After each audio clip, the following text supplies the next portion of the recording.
This is Kat with energeticcity.ca, and this is the Community Roundup brought to you by Brad's Furniture and Appliances on this lovely Monday morning.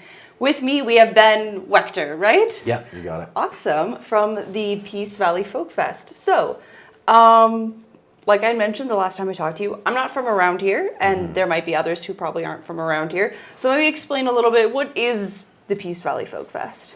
It started out as just a one-day event in Hudson's Hope. We had a couple bands come up that we knew from around the area, Peace Region performers, and we saw the response, excuse me, was great, and the locals loved it, so we decided to expand it to a two-day thing. And we ran it that way for the last 2 years, and now we're expanding it to a 3-day festival. And it's a family-friendly event. Come out, there's free camping on site, and we have 28 bands performing, a bunch of local food vendors, beer gardens from Mighty Peace Brewing. And then this year we're adding some workshops and some other activities that people can do to see the area while they're in town, not just strictly on the festival grounds. Nice. And go into that a little bit more. Some of those workshops, I know you mentioned that you didn't have any set in stone yet. Yeah. But are there any you're hoping to get or that you're looking at? My favorite part of going to festivals is when you get to sit down with a musician and they get to break down their songs or how they wrote them or just how they got into songwriting. So that would be one that I'm going to target for sure. We've had some apply some really unique craft building. A guy applied that might teach a little intro to luthier or becoming a luthier, building instruments. So, okay. Yeah, I'd like to get some other ones with people talking about maybe mixing live sound or like the technical side of things that people might be interested in, but there's not necessarily a class or something you can take locally. But yeah, we're going to try that out, and then we're hoping to have something specifically for the kids. We have a lady that we are hoping to bring out from Winnipeg that's really kid-friendly. She does interactive songs and reads books, and so we're hoping to do that as well. That sounds awesome. And you mentioned camping as well. How does that usually work with the festival? Yeah, we have it's about an 8-acre, maybe 7-acre field out front of the festival grounds, a minute and a half away from the stage. And it's just first come, first serve. There's no hookups or anything, but we have a big communal fire pit for the evenings, and people can, hang out at the festival till 2 in the morning and then just walk to their trailer and sleep there for the night. And if they need hookups, just across the road, about 5-minute walk away is King Gething's campground. They have hookups and shower houses and whatnot there. So nice. And do you usually get a lot of people for the camping out there? Yeah, I counted the first year, and I think I had 140 camper/trailers. This last year there was more, but I didn't actually do a head count, so maybe 200.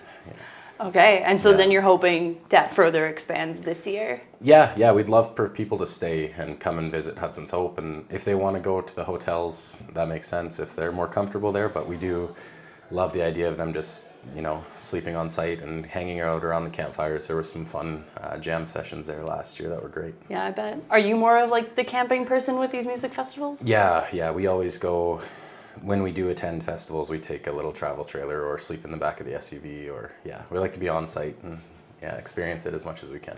Makes sense. You just kind of immerse yourself fully in it for the time you're there, and then... Yeah, we're trying to get there. We're still in the early stages, but we find festivals are like an experience. So there's, they put a lot of effort into not just the music, but whether it's the yoga or food vendors or showcasing the local area, that's our goal too.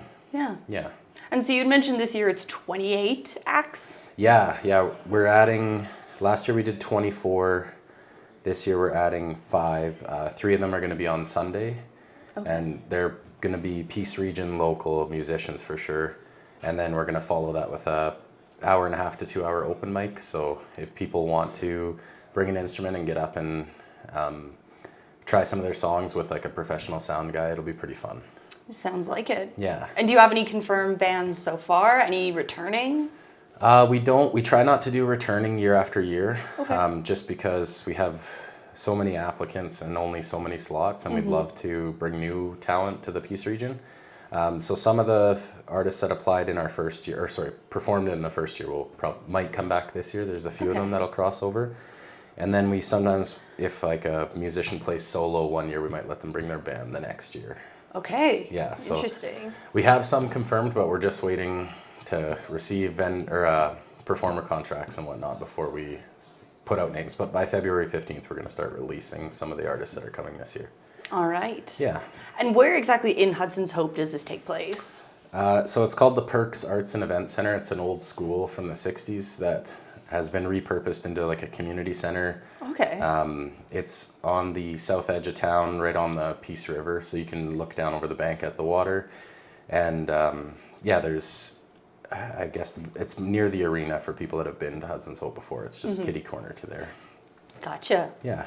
And so the first round of early bird tickets is already done. Yeah. When does the second round of tickets open up? Yeah, February 15th. People will have the chance to go to www.peacevalleyfolkfest.com, and there'll be the second tier. They're still discounted from the full price festival ticket, and yeah, they'll be live. I think it's 9 a.m. on February 15th. All right. And then full price tickets go out in March, you had mentioned? I believe it's March 15th. I don't have Confirmation Yeah, of I that? believe it's March. No, it'll be March 30th. It'll be 1 month of the second tier, and then Okay. 15-day break, and then it'll go just from then until the festival. They'll just be full price tickets. All right. Well, you heard it here. Get your tickets in February if you know you want to go. Yes, exactly.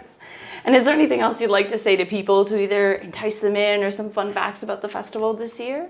Yeah, I think this year, the first 2 years, we were just figuring out the infrastructure and how to do the festival, and this year we're really focusing on the finer details. So for those that have come before, it's just going to be better than it was, and for new attendees, it's just going to be hopefully a really memorable experience that becomes like a tradition to come year after year. All right. Well, sounds like you're very busy and you've Yeah. got a lot planned for folks. Yes. But thank you for coming by and Yeah, doing this absolutely. community roundup with us. For sure. Thanks for having us in. No problem.